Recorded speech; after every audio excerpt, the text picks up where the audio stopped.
বিশ্বের আশ্চর্য ভবনসমূহ দেখার জন্য আপনাকে স্বাগত। পৃথিবীর অবিশ্বাস্য, আশ্চর্য এবং অসাধারণ ভবনগুলির স্থাপত্য কৌশল যা আমাদেরকে অবশ্যই বিমোহিত করবে। সাথে থাকুন ভিডিও শেষ পর্যন্ত পৃথিবীর অসাধারণ এবং চমৎকার স্থাপত্য ভবনের বিশ্ব নান্দনিক সমৃদ্ধি উপভোগ করার জন্য। আলদার হেডকোয়ার্টার ভবনটি মধ্যপ্রাচ্যে প্রথম বৃত্তাকার ভবন। এই আইকনিক বাণিজ্যিক ভবনটি আবুধাবিতে অবস্থিত। হীরা আকৃতির স্টিলের একটি জটিল বাহ্যিক কাঠামো তৈরি করেছে যাকে ডায়াগ্রিড বলা হয়, যা বিল্ডিংটির আকর্ষণীয় আকৃতি অর্জন করে। এটি সংযুক্ত আরব আমিরাতের প্রথম ডায়াগ্রিড ধরনের বিল্ডিং। স্ট্রাকচারাল ডায়াগ্রিড স্টিলের একটি তির্যক গ্রিড ব্যবহারের মাধ্যমে এই ভবনের আকৃতি নির্মাণ করা হয়, যা 2010 সালে সম্পন্ন হয়েছিল। বিল্ডিংটির উচ্চতা 360 feet, floor area 6,66,000 square feet. 23 তলা বিল্ডিংটি 4টি ফুটবল মাঠের সমান এবং এই বিল্ডিংটিতে রয়েছে 20টি লিফট। এটি আবুধাবির প্রথম পরিবেশ বান্ধব অফিসিয়াল ভবনগুলির মধ্যে একটি, যা ইস্পাত, কংক্রিট এবং কাচের মতো পূর্ণ ব্যবহারযোগ্য ধরনের উপকরণ দিয়ে তৈরি এবং এতে একটি কুলিং প্ল্যান্টের পাশাপাশি দক্ষ আলো এবং জলের ব্যবস্থা রয়েছে। প্রকল্পটি US green building council lead rating সিস্টেমের সাথে সামঞ্জস্য রেখে তৈরি করা হয়েছে। রেন বিল্ডিং সাংহাইতে ওয়ার্ল্ড এক্সপো 2010 সালের জন্য তৈরিকৃত একটি হোটেল, ক্রিয়া এবং সম্মেলন কেন্দ্র।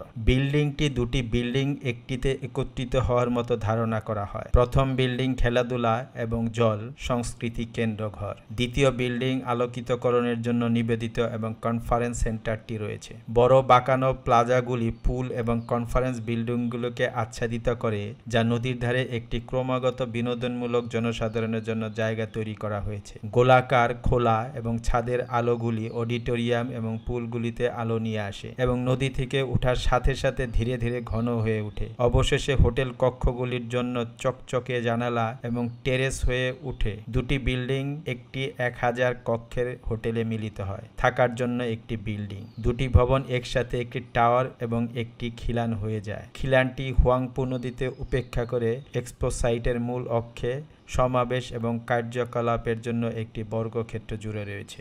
গুয়াংজু সার্কেল হলো একটি আকর্ষণীয় স্থাপনা যা চীনের গুয়াংজু শহরে অবস্থিত।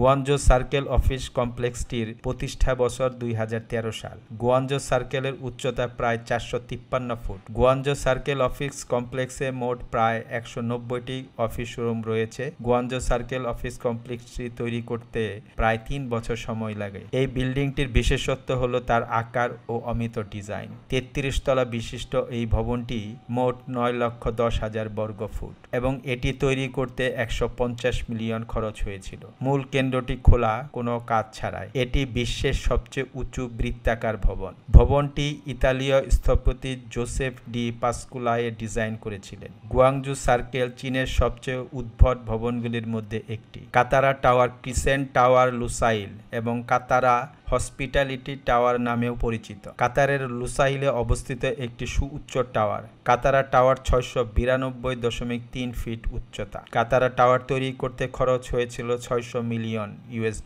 বিলাসবহুল 5 তারা এবং 6 তারকা হোটেলটি 2022 সালে খোলা হয়েছিল, যখন কাতার বিশ্বকাপের আয়োজন করা হয়েছিল। কাতারা টাওয়ারের মোট এলাকা প্রায় 32,29,200 বর্গ ফুট এবং বিনোদন ও বিনোদনের সুবিধা বিশেষজ্ঞ সিনেমা, থিয়েটার, রেস্তোরাঁ রয়েছে। কাতারা টাওয়ারে মোট 361টি রুম এবং স্যুট অফার করে। প্রতিটি অতিথিদের থাকার সময় অতুলনীয় আরাম এবং বিলাসিতা প্রদানের জন্য সতর্কতার সাথে ডিজাইন করা হয়েছে এই কাতারা টাওয়ারটি। কাতারা টাওয়ার সত্যিই আপনাকে আমাকে বিমোহিত করবে। জায়েদ ন্যাশনাল মিউজিয়াম একটি চমৎকার পরিকল্পিত জাদুঘর যা সংযুক্ত আরব আমিরাতের আবুধাবিতে অবস্থিত। এই জাদুঘরটি একটি বিস্ময়কর ভবন। এটি সংযুক্ত আরব আমিরাতের প্রতিষ্ঠাতা পিতা এবং প্রথম রাষ্ট্রপতি প্রয়াত জায়েদ বিন সুলতান আল নাহিয়ানের স্মারক হিসাবে ডিজাইন করা হয়েছে। জাদুঘরটিতে আমিরাতের ইতিহাস, সংস্কৃতি এবং অর্থনৈতিক রূপান্তর প্রদর্শন করা হয়েছে। জাদুঘর জাদুঘরটি ফস্টার পার্টনারদের দ্বারা 5টি সৌর থার্মাল টাওয়ারের সাথে ডিজাইন করা হয়েছে, যা ভবনের মধ্যে দিয়ে শীতল বাতাস